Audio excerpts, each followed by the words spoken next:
Roth IRAs, I talk about them all the time. I think they're great. It's tax-free growth, tax-free withdrawals. That means when people hit retirement age, they're not paying taxes on the money that they're pulling out. Whereas with the traditional, they would pay tax deferred, yeah. So you're not paying taxes now. It's tax deductible, but yeah, you're paying taxes on the back end. You're probably in a higher income bracket later in life, so your taxes are going to be higher than. Well, actually, now. it's the converse of that.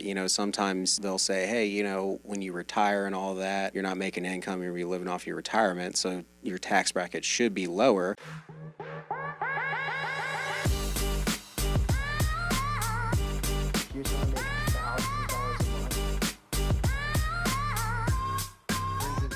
Episodes already, and the information inside all of them has been incredibly insightful. I know that if I'm learning things, so are you. And in today's episode, I've had the ability to sit down with Scott Childs, who's one of the top financial planners in all of DFW. It's a little bit different from real estate, which is typically what we cover, but I guess it kind of touches it. If you got any interest in the insurance industry, how it works, why you need it, what type of insurance to get, this is the episode that you want to watch. Scott covers a lot of the stuff that is just kind of confusing in the insurance world, especially when it comes to life insurance, when you should get a will, and some of the things that you should avoid. You're going to want to listen to all the way until the end. And guys, please like and subscribe. I'm going to continue to try to bring free value to you guys. It really would help if you could just take 5 seconds and hit that subscribe button and hit that like button for me as well. It really does go a long way. So anyways, let's dive in. 3, 2, 1, let's go!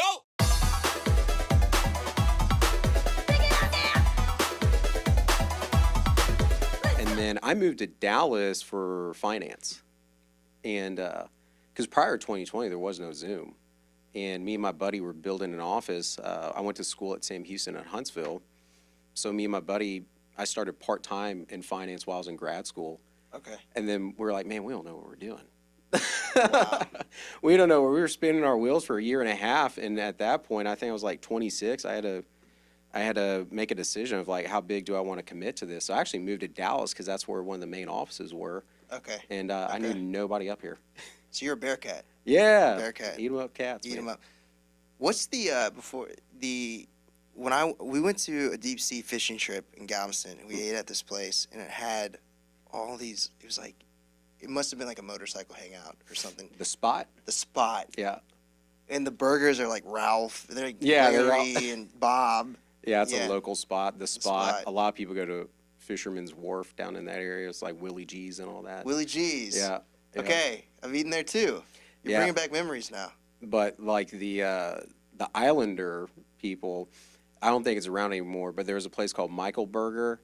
There's Bronco Burritos. Okay. And then shrimp and stuff. Shrimp and stuff, man. Yeah, those are some good spots. Galveston's a cool city. It really is. It's a cool city. When you grow up there, you're like, yeah, it's all right, you know. But and then like the salt air rusts everything. So okay. And then the mosquitoes are really bad. But I'd been off the island for 7 years, and so I went back, and I was like, man, I can get the allure of this place. It's pretty cool, you know. I liked it. We took our kids down there and all that. We went to the beach. People always ask me, did you go to the beach all the time? I'm like, no. You get a great dose of brown sand and seaweed. And oh, yeah. You I get all got the brown by sand. Jellyfish in Galveston. If you're going, oh, my gosh, yeah. Yeah, if you're doing tourism in Galveston, the beaches you want to go to are on the west end of the island. Okay. So yeah. That's the local spot. Yeah, that's yeah. You go west, and there's some more combed and all that, and there's beach access. A lot of the tourism's kind of east end or in the middle, like where San Luis is and all that stuff. Yeah. So were you a finance major at Sam Houston? No. Okay, no, so what'd no. you? Finance wasn't even on my radar. How'd you get into it? My buddy, who I knew at Sam, he was a clinical psychologist. He was a couple years older than me, so he was doing that in the Woodlands. Okay. And he didn't like it very much. And so he called me up randomly when I was in graduate school to be a mental health therapist. So I got my master's in clinical mental health counseling. Yeah, I was going to be at LPC, I was going to work at UTMB down in Galveston, and then maybe be a college professor. That was kind of my game plan. And he just called me up out of the blue and said, hey, I'm changing careers going into finance. And I was like, well, that's a curveball, man. And then he goes, yeah, and I want you to come work with me. I was like, dude, I hate math. I was like, I don't know anything about finance. And I'm like, it's not even on my radar. I'm like almost 7 years into college and all these clinical hours. And, you know, that wasn't something I ever planned on doing. And he said, would you at least take a look? He said, they'd train you. Would you at least take a look? I've always liked to say that I'm an open-minded person. Yeah. I've tried a lot of stuff. I mean, like, I've done Brazilian Jiu-Jitsu. I did some amateur boxing. I played rugby at Sam Houston. Okay. And, yeah, I was always open to try. I was like, man, I'll take a look. And, you know, to be honest with you, I was 25 when I saw finance for the first time. I kind of got ticked off.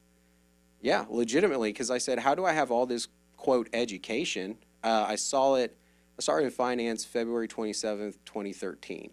So I saw it for the first time then. I was getting married in June. I go, man, I'm about to graduate. I'm about to get married.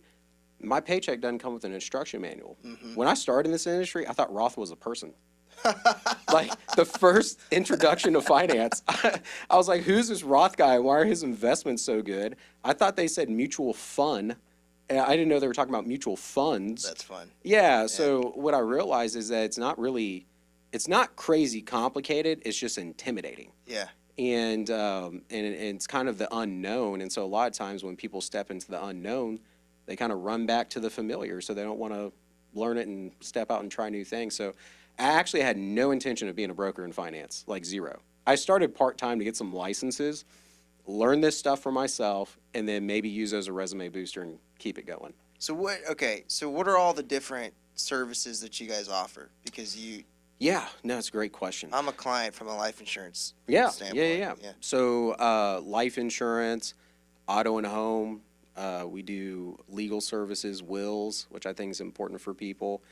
Pretty much anything in the investments world, almost anything. I kind of stay in my wheelhouse with that, though. But there's some stuff that we don't really work in. But anything from a Roth IRA for an individual up to a 401k for a corporation.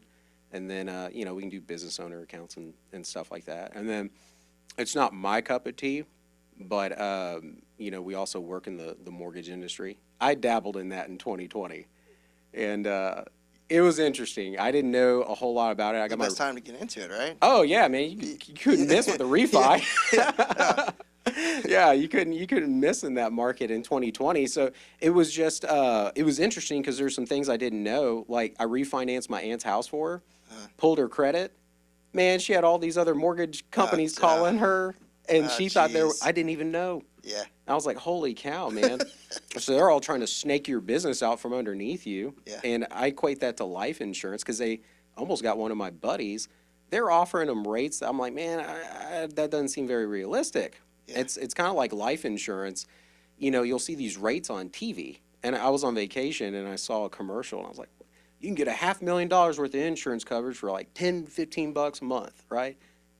And I'm like, what? And then you read the fine print. It's like, you got to be 25 years old. It's locked in for 1 year and you got to have the health of an Olympic athlete. Really? You gotta be 25? I didn't know that. No, on the example that they yeah, showed. Yeah. So everything I do is I kind of live in the world of reality when it comes to finance, you know. Yeah. That's a lot of stuff I see projected is, you know, it's a little bit more of a misrepresentation. in my opinion. How many people do you have in your office now? Ooh, so I'm a broker. I've trained a couple other brokers and they have agents. So in my office, 65. And some of those people wow. are full-time, part-time, you know. I don't have like quotas or mandatory office hours or anything like that. So some people just, you know, they'll be a school teacher and they'll just, kind of like real estate, Yeah, right? They'll yeah. work on the side.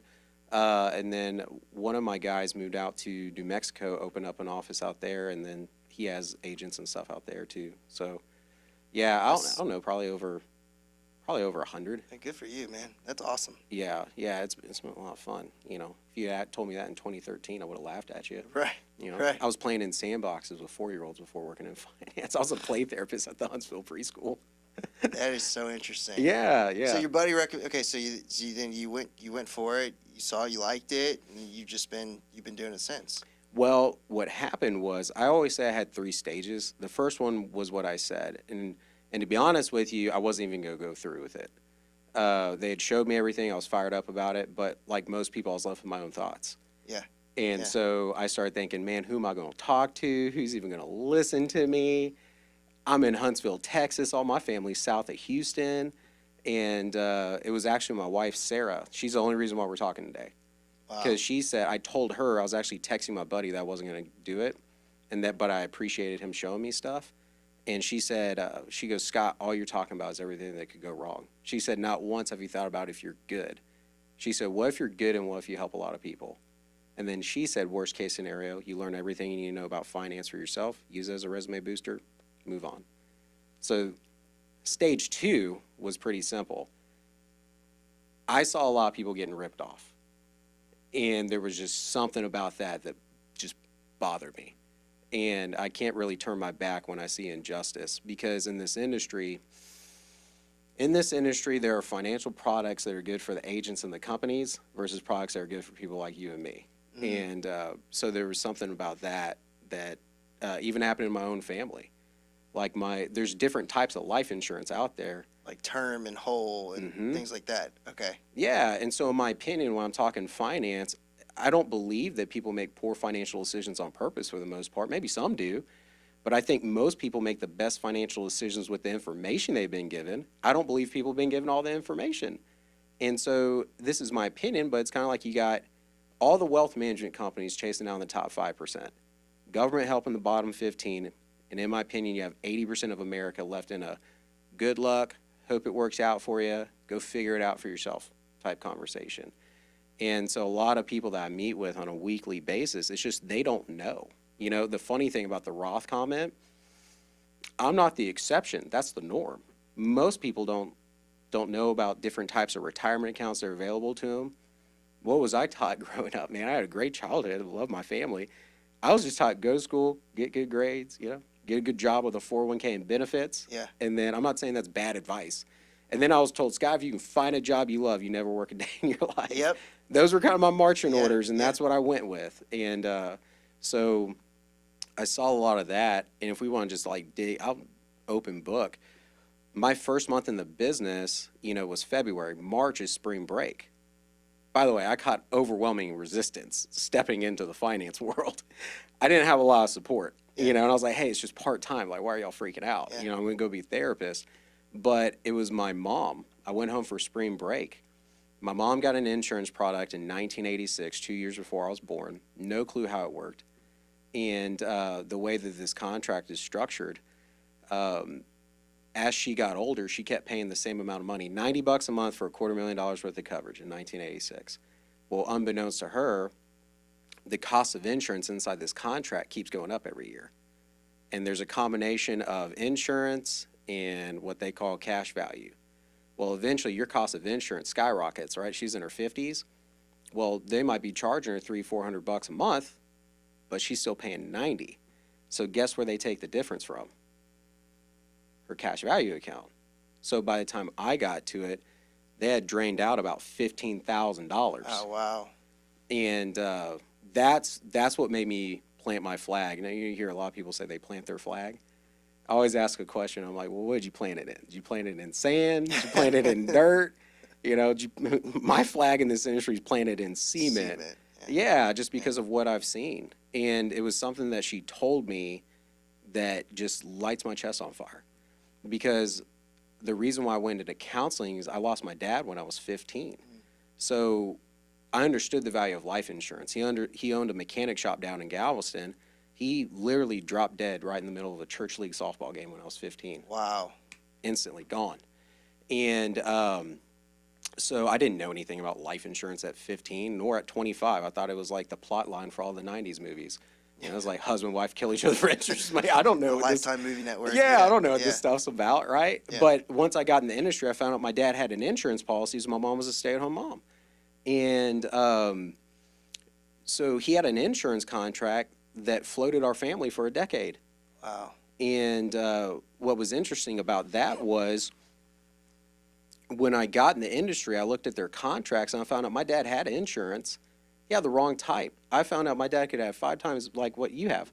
My dad could have had 5 times the amount of coverage for the same money. And my mom would have never had to work again. Well, the insurance money ended up running out. My mom had to be a administrative secretary at my old high school. And so I was kind of a victim of this industry and lived through it. And I go, man, I can't believe.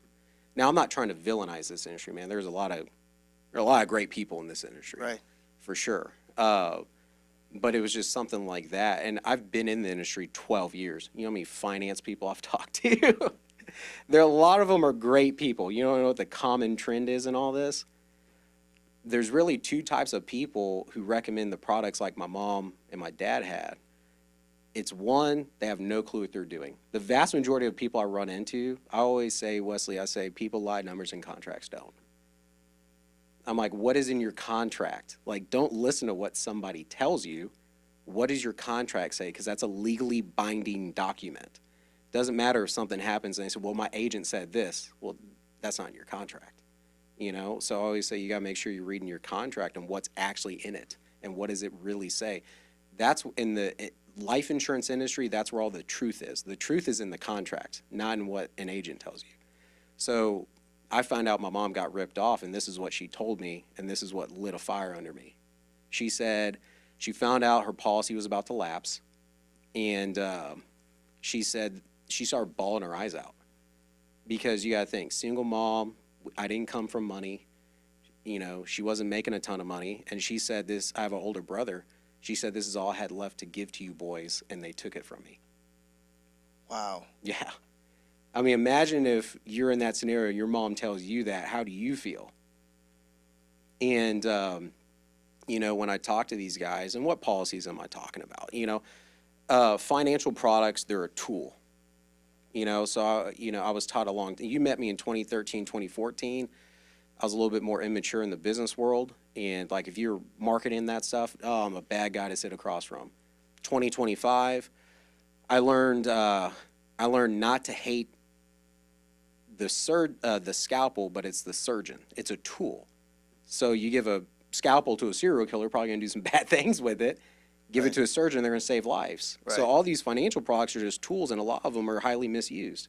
So for, you know, to sum up finance and, you know, steer this wherever you want to go, but I just tell people, look, get your insurance with an insurance company. Get your investments with an investments company. Right. Right. For 95+% of America. That's the truth behind it. And most of these agents misrepresent themselves. If I talk to a financial person, you know what the first question I ask them is? What's that? What licenses do you have? Really? Yeah. What licenses do you have? Don't tell me what you say you can do. What licenses do you have? Because that tells me the story. I can't tell you how many wealth managers, financial advisors, all this stuff. And I'm like, what licenses do you have? All of it's public record. I mean, anybody can look up my license. How long I've had it. In fact, people can Google or do a FINRA broker check on Scott Childs. They can see if I've had any complaints against me. Like, it's all public information. Wow. And I can't tell you how many, quote, wealth advisors I talk to, they have an insurance license. And I'm like, you're not a wealth manager, man. You're an insurance person. There's nothing wrong with that. But it's a misclassification of, you know, you're misrepresenting who you are, what you can really do. And because to set up Roth IRAs, I mean, you got to have a Series 6. You got to have a Series 6 or Series 7. There's a series of tests that you have to take. To do like managed accounts, you got to have like, you know, like a series, to do stocks and bonds, you got to have a Series 7. To do managed account stuff, more actively managed, a Series 65, 66. And So you had a good, you were a benefit, but also a victim of the industry. Mhm. You got to see the good things, but you see the bad things too. yeah. And so, man, that's a good story on how to get into it. How did you successfully, what was your method to getting clients? I mean, how did you grow it to where you're at now? You know, it's so funny. When I was going to do counseling, I always thought I would kind of do private practice too. And I get asked that question. Anybody that I'm talking to about possibly working with me, that's the number one question. How do you get clients? You know, because I grew up in the school system, you know, get a job. Well, I was trained to be a processor, not a creator. Mm-hmm. And there's a difference there. Same thing in real estate, like where you get your clients. So all those questions, you know, what I tell people is, in finance, there's a few ways, right? You can work hourly, get your license, work in a kind of what I call a cubicle farm, get paid hourly, you're processing all the inbound calls. Another way, there's a lot of people, I've never done this, you can buy leads and do it that way. I always felt like, I'm not knocking anybody that does that. It's not my thing, just because in the finance world, I'd rather have a genuine conversation Right. versus like, if I'm calling a lead, Just man, cold I'm calling like, leads. pitching my product, Yeah. and all that. The way I do it, and I feel like really anybody does, same thing with Mr. Hefner, right? He talked about it a lot, connections. There's three main ways: hot, warm market contacts, people that you know in your network, professional networking, social media. So reaching out social media, I mean, all the hats off to all the Gen Z, Facebook and Oh, yeah. LinkedIn Yeah. and all this stuff out here today. In 2013, I really didn't work in that. So really working referrals. And then a real estate agent you had on said something really good I saw in a clip. You said, don't be a secret agent. Right. Right. Most people, they don't let their network know what they're doing. Yep. And so everybody, if you're working in finance, you're working in real estate, I don't care, home inspector, everybody in your network should know what you're doing. And so that's what I did. I reached out to everybody that I could think of that's in the right market for me, right? Every industry has a different market. So in finance, I reached out to my market and just said, hey, love to show you what I'm doing. I'm sure, by the way, in finance, you kind of got to preface it this way. There's a lot of ego and emotions wrapped up in finance. I'm sure you guys are all set. Yeah. Right. Yeah. Okay. I can see that. Yeah. I'm sure you guys are all set, but I'd love to show you what I'm doing. That way in the future, if you or someone could benefit, you just feel comfortable sending them my way. Yeah.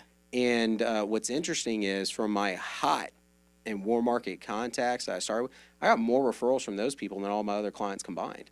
Aunts, uncles, cousins, family, friends, people I knew through church. And the way I have a conversation in finance, I'm not, well, you were on the other end of it, right? Yeah. I'm not pitching and trying to close people. No. I'm just teaching the basic fundamentals of finance and how this works. I have the same perspective in finance as I did as a therapist. People ask me all the time, like, what, I'm not trying to throw therapists under the bus here. There's a lot of great ones out there. But people go, what's your opinion on therapists? I go, man, if you're sitting down with a therapist and they're just giving you like a ton of advice out the gate, they're not getting to know you and asking you questions, might not be the best fit. Yeah. And so in finance, I just ask questions. When I was training to be a counselor, I always felt like they were in the driver's seat and I'm just in the passenger seat helping them navigate and guiding them to the conclusion that they need to get to. In finance, I feel like people can make an informed decision once they have the information.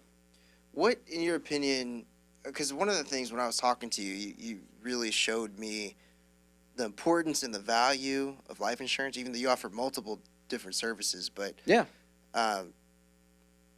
Life insurance, what age should people be looking at getting life insurance? The answer is it depends. So I used to not talk to people who were single and no kids, but there's actually an avenue for that, right? So for instance, my mom, I'm in my late 20s, about to get, before I was married. Well, if I had a career and something happened to me, well, who's responsible for my end of life expenses?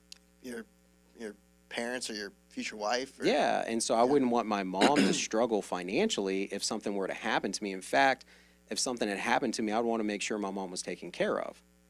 So there's that aspect. I mean, if someone has kids in the home, in a crude sense, if we're talking life insurance, if someone doesn't have life insurance and they have a family, and if they were to pass away, they're the primary breadwinner, they're kind of playing Russian roulette with their family's financial future. Yeah. Just like that. My dad was a primary breadwinner, gone. Yeah. And a lot of times, what's the contrasting view of that? I mean, like, let's think about it. Most households are dual household income. Depending on what stats you look at, it's like 60% of America's check to check. Yep. 61% in credit card debt. 23 go paycheck to credit card. You got 48, these are all stats that I look, and they vary based on percentage. 48% of Americans have no life insurance coverage. And about 60% of Americans have less than 50 grand saved for retirement. That's including baby boomers. 36%, that's 10K. Wow. And life insurance is, like when I had my daughter, it was, well, I didn't even think about it until Jacob had said something, and it was, I got someone else to worry about now. Yeah. And the cost of it is so minuscule compared to the benefits. You nailed it. And so a lot of this other insurance, like take what your premium is and your coverage amount. I'm not going to say your stuff, right? But whatever face amount of coverage you have, you put that on a whole life policy, that's about what you're paying a month. Like if someone has 250,000, they're paying $250 a month. So a lot of this stuff is mismarketed, and so people think it's crazy expensive. I'm like, But it's not a big expensive conversation. from like what is life insurance? It's a defensive product, in my opinion. Okay. It's in case something happens. So if you told me, hey, Scott, in one sentence, like, what is your objective when you meet with people? It's to get my clients financially independent, but safeguard them along the way in case life happens. Life insurance is designed to protect the family when they're starting out, right? So married, kids, home, 20s to 40s, they're on the front end of a mortgage. Their assets, liabilities, responsibilities at an all-time high. Their cash position at an all-time low. That's the critical part where they need it. But as people progress, in fact, in my opinion and what I teach is as someone gets closer to retirement age, their various retirement accounts are growing, whether it's 401ks, Roths, traditionals, all types of accounts out there. That's growing and compounding. So as their debt goes down and their retirement goes up, their need for insurance goes down.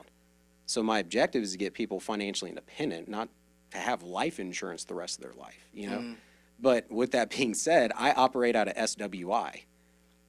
What does that stand for? Yeah. My objective is to be financially independent, not need life insurance at that point. If I drop dead, there's plenty of investments money that can cover a funeral, right? And we have very little debt. Kids are grown and gone, taken care of. SWI is if Sarah wants it, which is my wife. If Sarah wants it. If she wants to keep it, great. But my objective is to not need it, Okay. So it's all on the front end. But the problem is, and what I see most often, you got to think how many people I've talked to in 12 years. People intend on doing all this stuff. They get married, they have kids, they get a home, their income's here, their living expenses start creeping up. And what I see most often is people just tomorrow themselves into a position they can't save themselves out of. Once someone gets into their 40s and they have very little to no savings, there's no magic wand to make up for 30 plus years of poor financial decisions. Right. So then they're stuck between a rock and a hard place. That's why I love working with people on the front end. On the back end, when you're dealing with retirement with people in their 50s and 60s, I'm a lot slower to make adjustments because they're so close to retirement. And so, a lot of times I'll tell, unless there's something just vastly off, I'll just say, hey, keep what you got. You're good. There's no need to make a bunch of adjustments. So life insurance, it's protects you if you pass away. It protects the people that you love with income. Income replacement. Income replacement. What's the difference between whole and term? So term is just straight insurance. So you can get more of it for less money because you don't have any type of, quote, cash value attached to it. Now, the insurance industry will tell you that it's savings.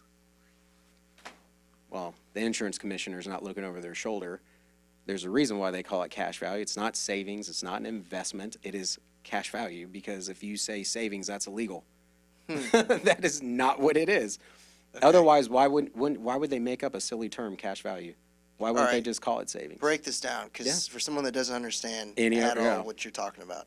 So, term, you lock in a rate. You can lock it in for a year, 10 years, 15, 25, 35, things like that. So on term, typical rule of thumb. What is it?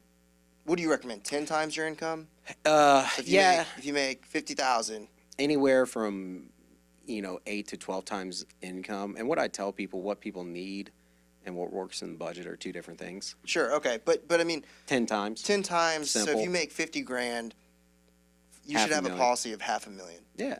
And that policy may cost you $50 a month. Yeah, depending on health, right? Depending on health. Yeah, Okay, yeah.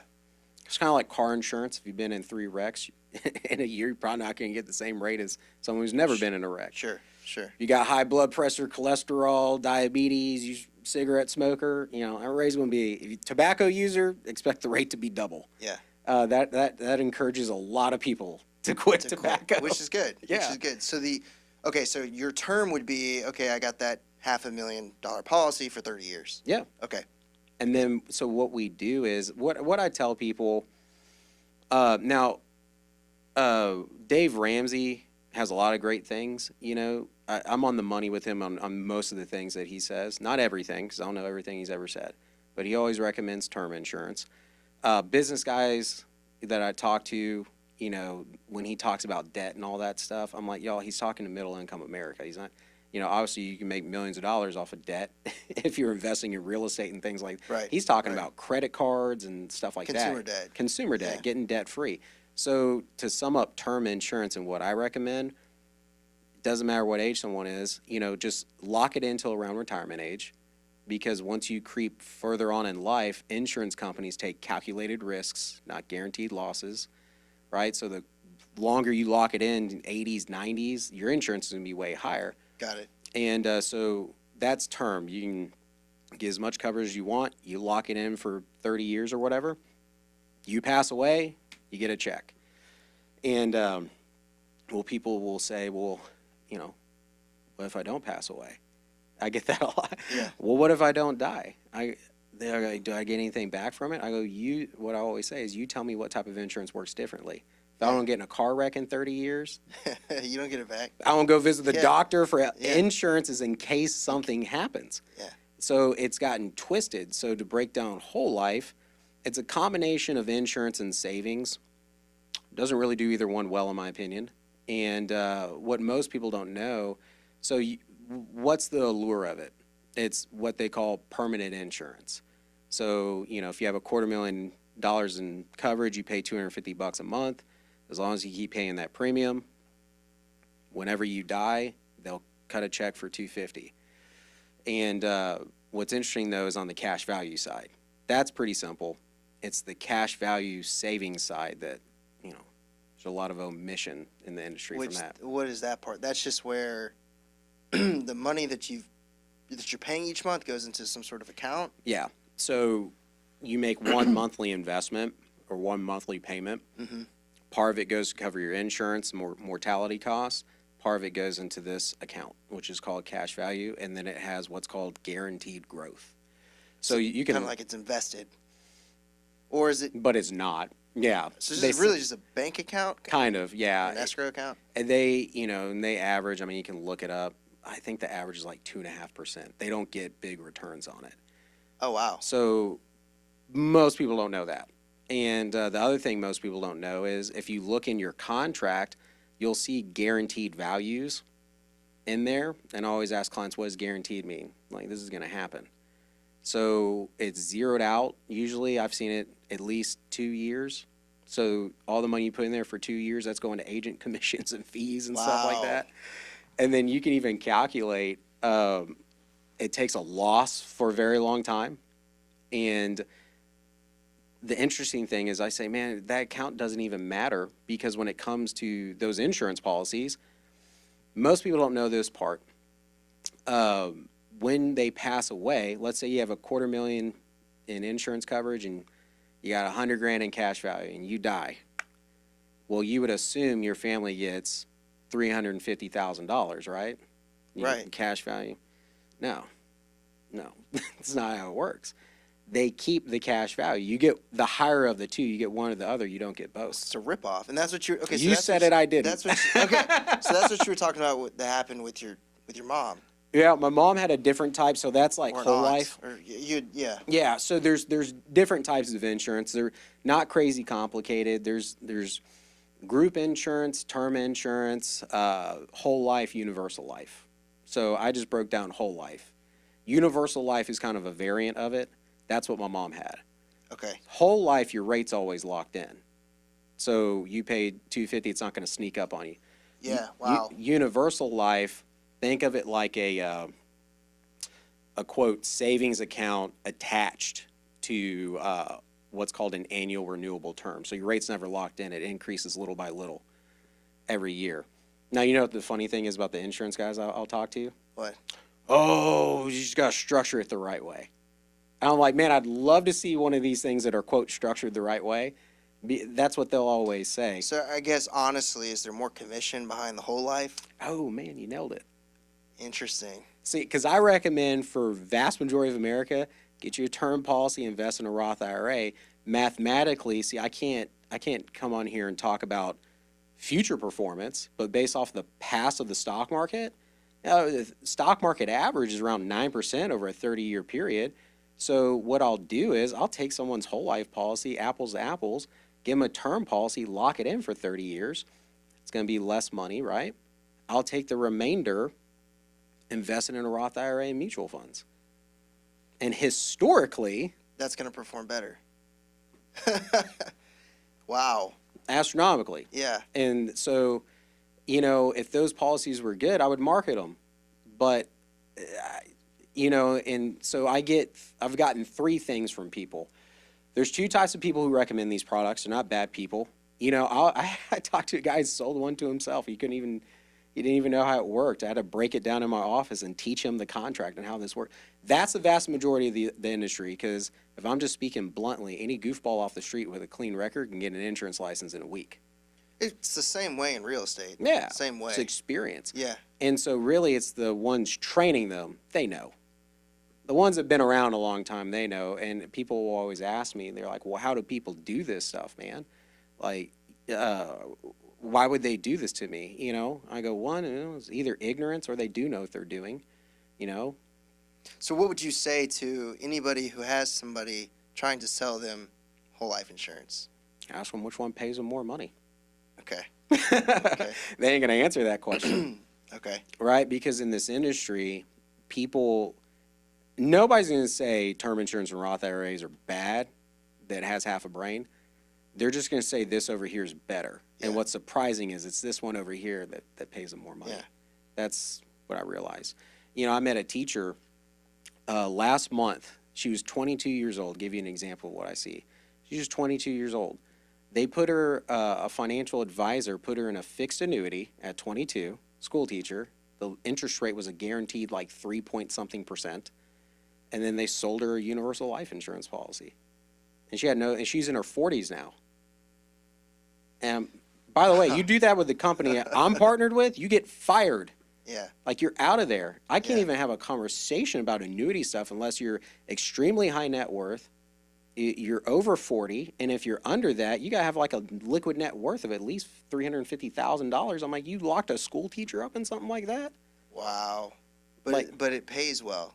You nailed it. Yeah, Yeah. it pays the most money. Okay. It's crazy. Man, that's the And they're not going to like me for this. In the But- comments section, these insurance agents, they're going to be pissed. And But I think that speaks to the importance of working with somebody like you, because you want somebody honest and that has your best interests, and it's not just about the commission. no, man, you know, long term, I got into finance. I think the same reason why people get investment properties and stuff like that.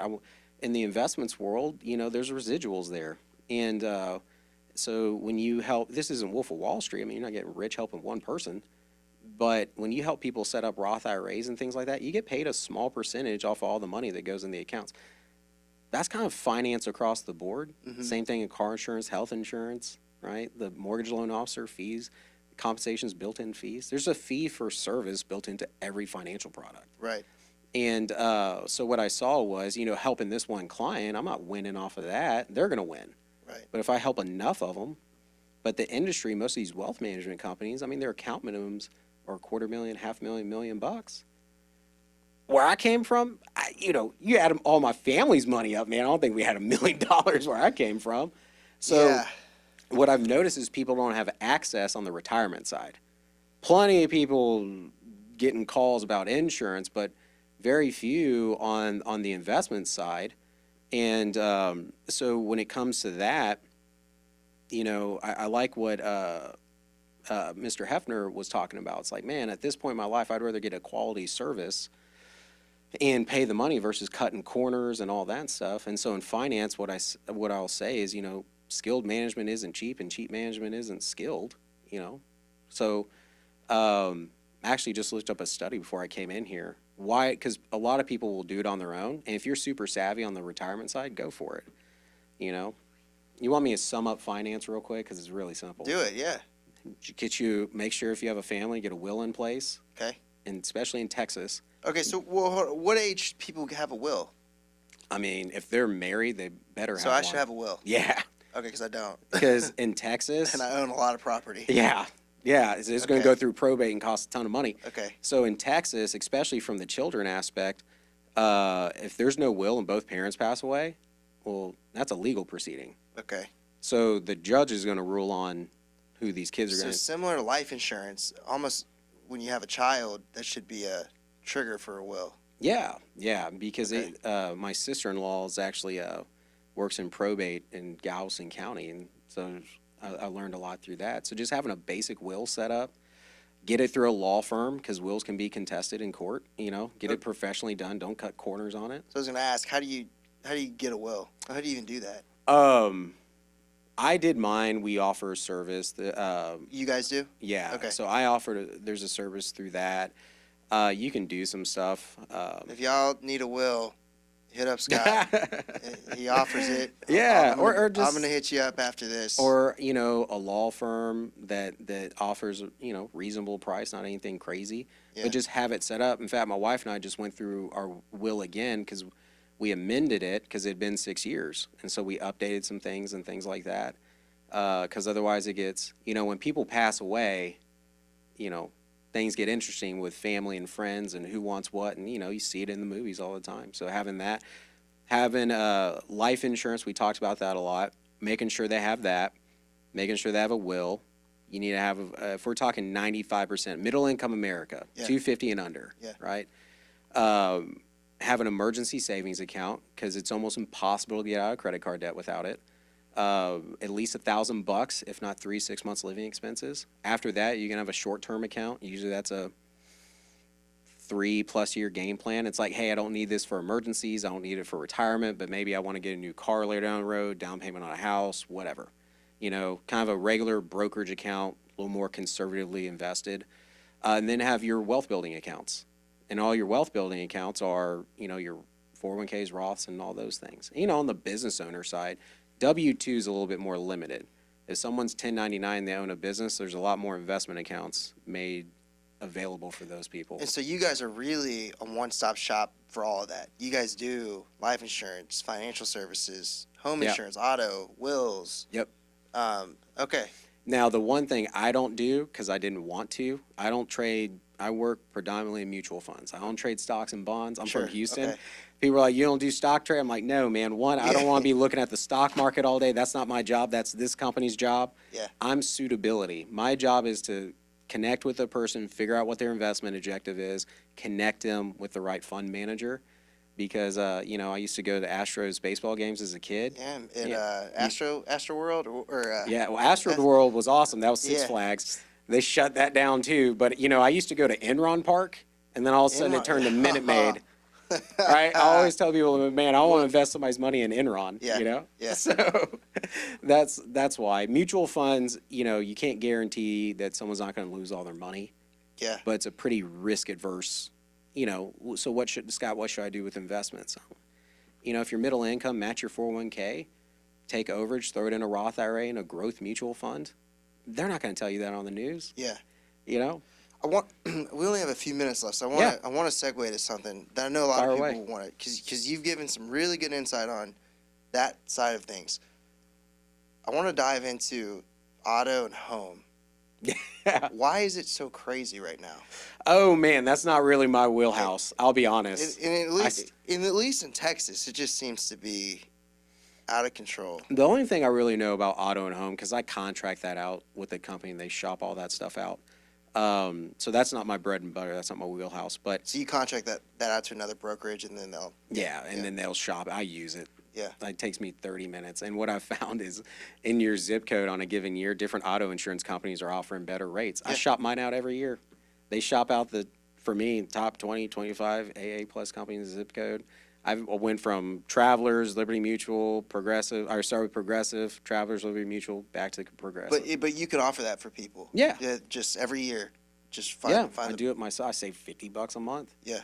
I do it every September. So yeah, that's because it'll sneak up on you. I don't wake up in the morning and go, man, I'm fired up to do auto and home. I've also never met someone who loves overpaying on it. No, they make it complicated to get. I mean, yeah. And it also depends on where you live, because I've moved. So if you're in like a high traffic volume area, your risk, right? Calculated risks. So Where that's we're why. at, hail. Yeah, hail. Oh man, my car got destroyed by hail a couple years ago. The one in we had one here in Allen, and That was me. same one. Oh yeah, I was we both got wrecked. Yeah. I was in Walmart when it happened, and I didn't even know, and I could hear it hitting on the roof. I just went in to grab something real quick. They locked the doors, and I was like, "Oh man, my SUV is softball just size hail. Oh, yeah. It's horrible. it was dented up like crazy." Yeah. So, anyways, yeah, Yeah. auto and home. That's if you're in a high risk area, like in Galveston. It's hard to get flood insurance. Makes sense. Yeah. Yeah. Which I mean, it's you put it well. It's conservative. What did you say? They're Calculated risk. Yeah, and people get upset about that, like what's going on in California. I'm like, and they take calculated risk. I'm not saying I agree with it, but there's all the forest fires and stuff like that. It's probably gonna be a little tougher to get fire insurance. Right. So what else should be? So I know we could pivot off of home insurance. So we were talking about wills, life insurance, retirement. So you said, what in your opinion, you have your traditional IRA, Yeah. and then you have a Roth option. Yep. Which I mean, I would say those are probably the two common Those are the two most common. retirement funds. Yeah, because you can open up, a Roth IRA on mom, Roth IRA on dad, and they're maxing out contributions. I think it's like $583 a month right now. Well, if you're doing over $1,000 a month plus 401k matching, most of America is usually not getting past that. Why should somebody invest in that instead of putting it Great questions. in a bank account? So, well, banks are, that's what I was taught. Banks are safe and secure, federally insured, can't lose my money. Stock market's scary, could lose my money. Banks have a federal amount they're required to hold. They take the rest of that money and they go loan it out to other people. Banks that's how banks function. They make their money off of our money. Yeah. And so what I teach people is just how to bypass the banks and insurance companies, just invest where they're investing. And so I'm not saying banks are bad. I don't think they serve a wealth building purpose. But, emergency savings if someone's doing something really short term, like a CD. But I'll give you an example. My first client I developed in 2013, she had $100,000 in a CD earning 0.75% interest. So in an IRA, what's the typical return? So a bank account, you're not going to make any return, but in Depends. Very low. Yeah, it's lower. Even in a money market, you're 0.3 or something. Yeah, and there's some depending on the interest rates and all this other stuff out there, you can get some there like 3 or 4. But so the way I describe IRAs, because I had a client ask me, he's like, hey, do I have an IRA or do I have mutual funds? So the way I describe IRAs is it's like a 401k. All that tells you is the name of the account really just tells you, hey, this is how this is getting taxed. What's inside of it, it's like that's your coffee mug. The coffee goes inside your coffee mug. You have a Roth IRA in stocks. You can have a Roth IRA in mutual funds, all that stuff. So 401ks, the vast majority of 401ks are invested in mutual funds. So Roth IRAs, I talk about them all the time. I think they're great for middle income America. It's tax-free growth, tax-free withdrawals. So that means when people hit retirement age, they're not paying taxes on the money that they're pulling out. Whereas with the traditional, they would pay tax deferred, yeah. So you're not paying taxes now. Like if I was to put money in today, it's tax deductible, but yeah, you're paying taxes on the back end. Which you're probably in a higher income bracket later in life, so your taxes are going to be higher than. Well, than actually, now. it's the converse of that. Sometimes they'll say, hey, when you retire and all that, you're not making income, you're gonna be living off your retirement, so your tax bracket should be lower. But here's another question: what percentage of Americans are actually hitting retirement? The vast majority of Americans aren't retiring and work until they're dead. So the other reason why I like Roth IRAs, 401ks, traditionals, they have on the back end what's called required minimum distributions. So that means at a certain point, the government hasn't taxed that money. Roth, they've already taxed it. It comes out of your net pay. 401k, that comes out of your gross pay. They haven't taxed it yet. We're going to get their tax money. So I think they switched. Don't hold my feet to the fire. They're always changing these numbers around. I think it's 73 now. Okay. But at age 73, 72 and a half, somewhere in there, you have to start pulling money out of those accounts, traditionals. And, you know, when you leave a company, you roll your 401k usually into a traditional if you want to avoid taxes. But anyways, the government makes you start pulling money out, and they step it up every single year. And if you do not pull that money out, they penalize you. I think it was like 50% of what you should have. So they want all that money coming out of the account. So Roth IRAs, that doesn't have any of that. So Roth would be the better option. Yeah, especially if somebody's younger. That's just opinion. Okay. In my opinion, yeah, I think a Roth, because you can will it to your kids, they can live off of it, and you can grow tax-free through that. So if your company offers a 401k or a Roth 401k, you would recommend selecting that Roth option. I think Roths are great. Yeah, I mean, you know, people will say, like, should I opt out of my 401k? I'm like, no, if your company's matching, don't pass up free money. So that was going to be my next question is if your company doesn't match but they offer the 401k, would it be better just to invest in a Roth IRA? Potentially. Okay. Yeah, potentially.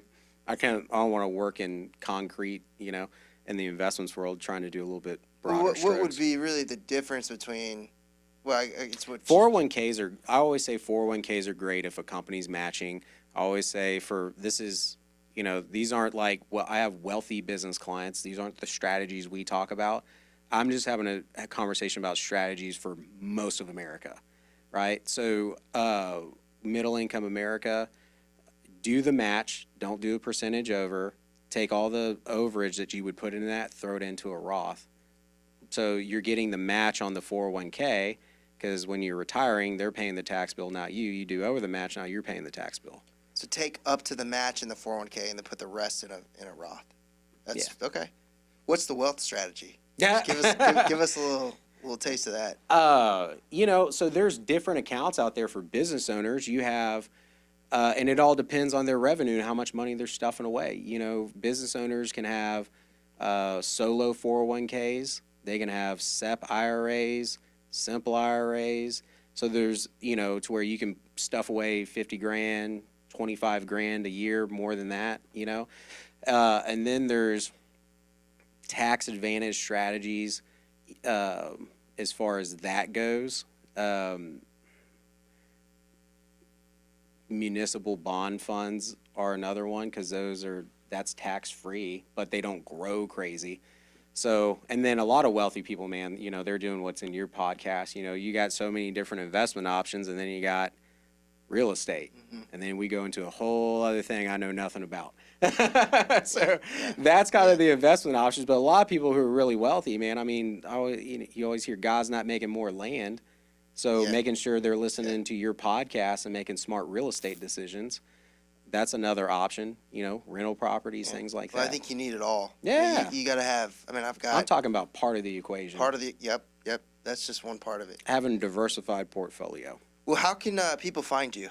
So, made that joke before we started. I was Googling myself, you know, it might sound a little. Repeat the joke. Yeah. I said, I think I'm the most famous Scott Childs in the world. So if you Google me, I think my stuff comes up at the top. But I'm on Facebook, LinkedIn. You can look me up on there. And then my Instagram is ScottChilds13, because someone stole Scott Childs. There's several. There's several of us. But yeah. So Cool. Those are a few ways to get in contact with me. Awesome, man. Well, this was really insightful. Yeah, absolutely, man. I Good loved info. it. I had a blast. Good. Yeah. It's a ton of fun. Hopefully people learn, and I mean, I think if you have a child, you got to look at some life insurance. If you don't have it, you need to look at a will. I've learned that. I'm gonna have to get with you offline about that. And oh yeah, and some people in this industry aren't gonna be happy. I was a little controversial. but I think you show the genuine. It's the truth. It's the truth. Yeah, I shared the truth. I mean, I'm glad I have term. Because you could have sold me whole, I wouldn't have known. Most people difference. don't know what they have. Yeah. They don't know their contract. They're sold things. They're sold talking points. You actually sold me term. So for those watching, I was not sold example. You follow what you talk about. Yeah. So And by the way, like I said, it's a tool. Whole life comes in the equation. It's about that percentage of the population. yeah, Extremely high net worth people. right, So it's a tool. It's just a highly misused one. right. Sure. So, Well, I appreciate it, Scott. yeah, loved it. Yeah, man.